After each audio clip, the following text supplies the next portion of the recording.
하시면 내가 나가리다.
오늘 함께 묵상할 말씀은 요한계시록 12장 1절로 17절 말씀입니다. 1절 하늘에 큰 이적이 보이니 해를 옷 입은 한 여자가 있는데 그 발 아래에는 달이 있고 그 머리에는 12별의 관을 썼더라. 이 여자가 아이를 베어 해산하게 되매 아파서 애를 쓰며 부르짖더라. 하늘에 또 다른 이적이 보이니 보라, 한 큰 붉은 용이 있어 머리가 일곱이요 뿔이 열이라. 그 여러 머리에 7 왕관이 있는데 그 꼬리가 하늘의 별 3분의 1을 끌어다가 땅에 던지더라. 용이 해산하려는 여자 앞에서 그가 해산하면 그 아기를 삼키고자 하더니 여자가 아들을 낳으니 이는 장차 절장으로 만국을 다스릴 남자라.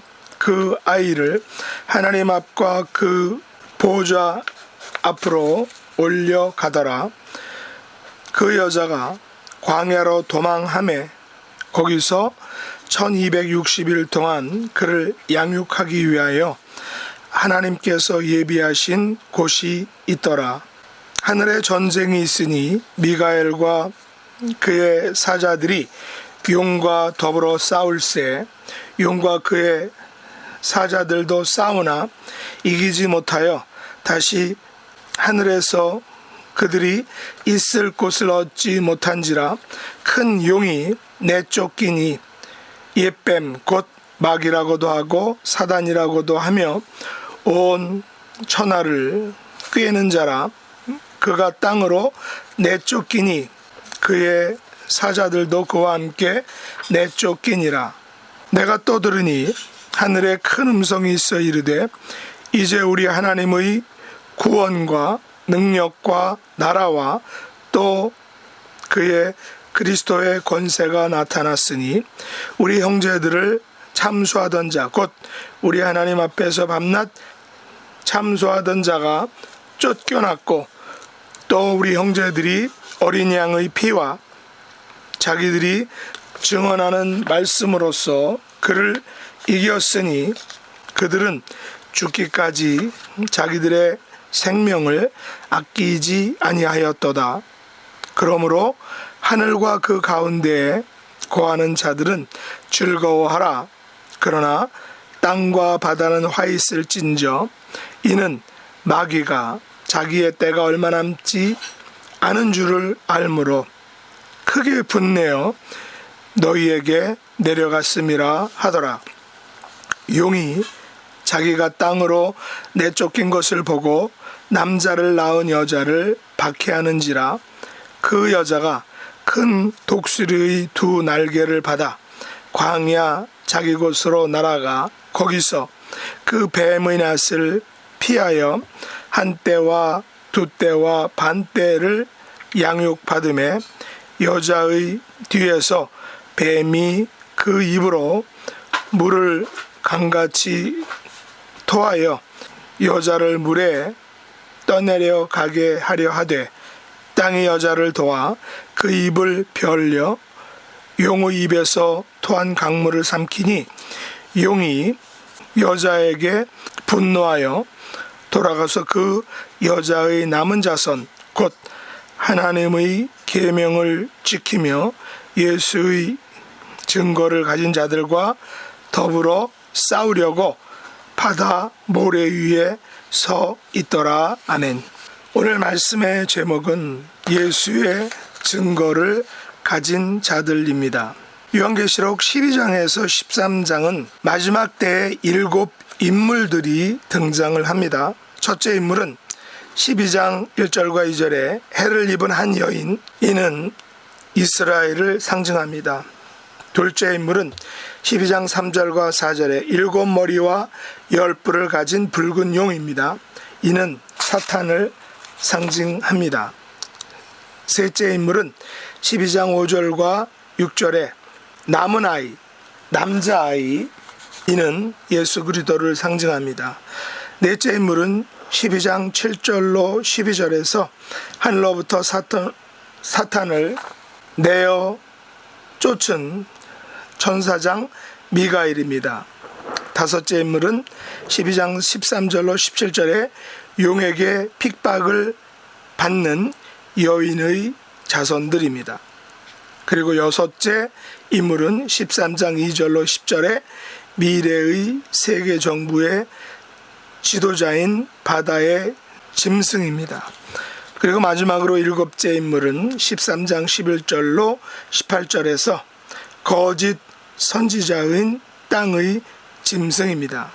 여기서 이들 순서는 시간적인 순서가 아니고 나팔을 불 때 함께 발생한 사건들입니다. 맨 먼저 나타난 인물은 해를 입은 한 여자입니다. 여자의 발 아래는 달이 있고 그 머리에는 12별의 면류관을 썼습니다. 이 여자의 나타남 자체가 하늘의 큰 이적인 것입니다. 이적은 하나님께서 나타내시려고 하는 예언적 경고들을 포함하고 있습니다. 이 여자는 이스라엘을 가리키고 이스라엘을 상징하고 있습니다. 창세기 37장 9절로 10절에 보면 해와 달은 요셉의 부모인 야곱과 그의 아내 라헬을 상징하고 있습니다.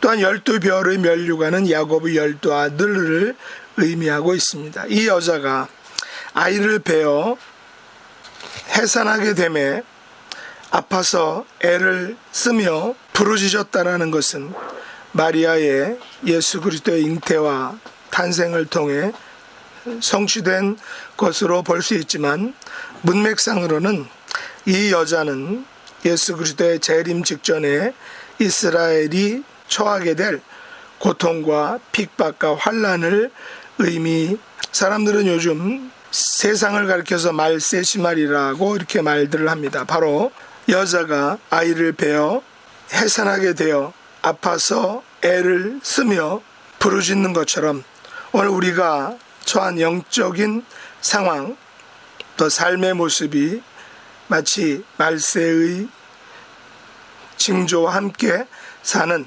환난의 시대를 우리가 살고 있다는 것을 알 수 있습니다. 이때 두 번째 인물이 나타나는데 그는 한 큰 붉은 용입니다. 그는 머리가 일곱이요 뿔이 열이며 여러 머리에 7 왕관이 있는데 그 용의 꼬리가 하늘의 별 3분의 1을 끌어다가 땅에 던진 것입니다.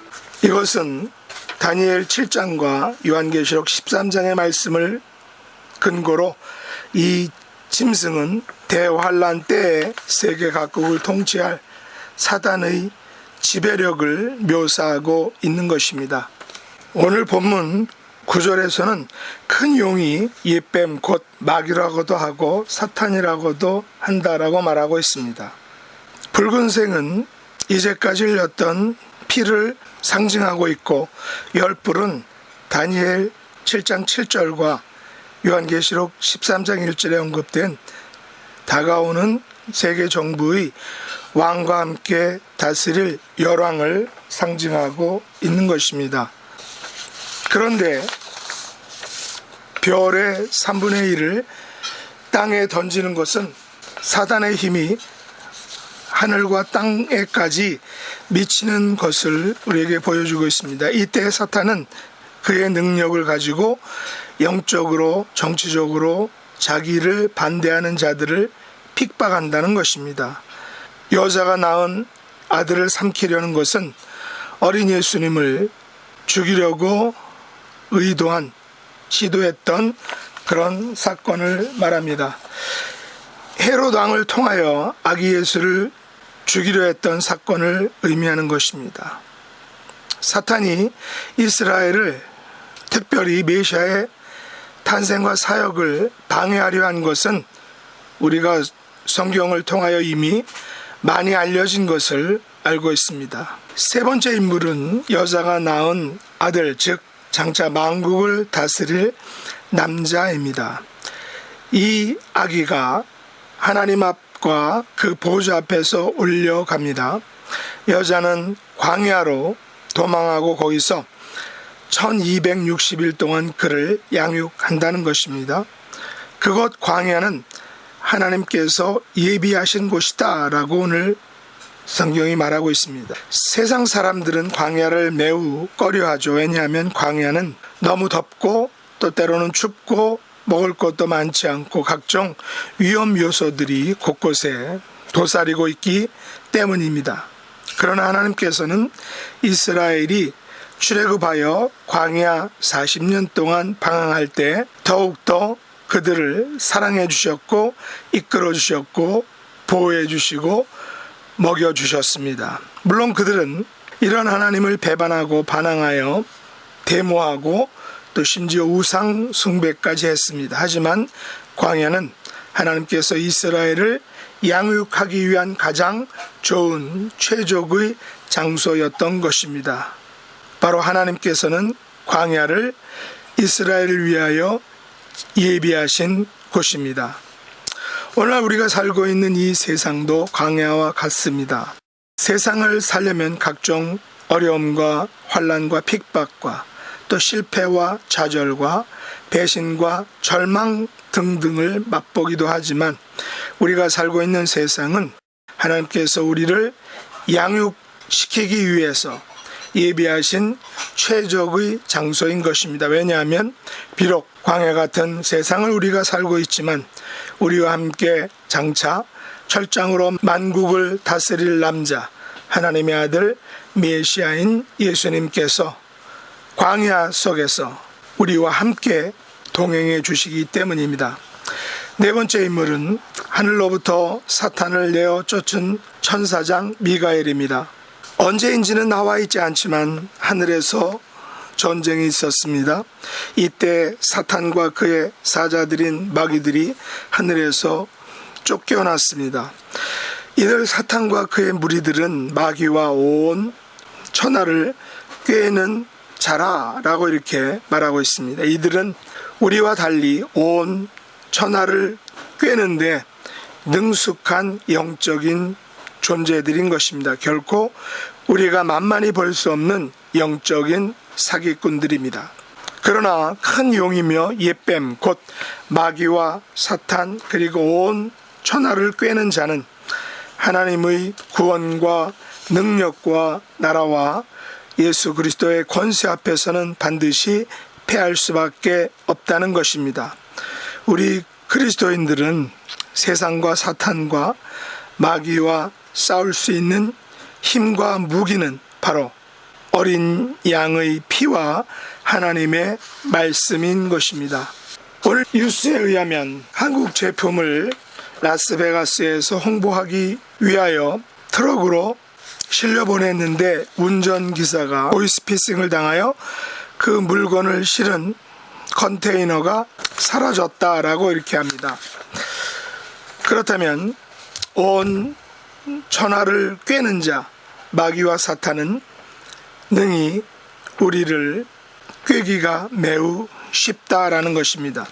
그런 의미에서 우리는 이 땅에서의 삶이 영적 전투라는 사실을 기억해야 한다는 것입니다. 그 전투에서 사탄에게 꾀임을 당하지 않으려면, 보이스피싱을 당하지 않으려면 말씀과 기도로 늘 깨어 있어야 하는 것입니다.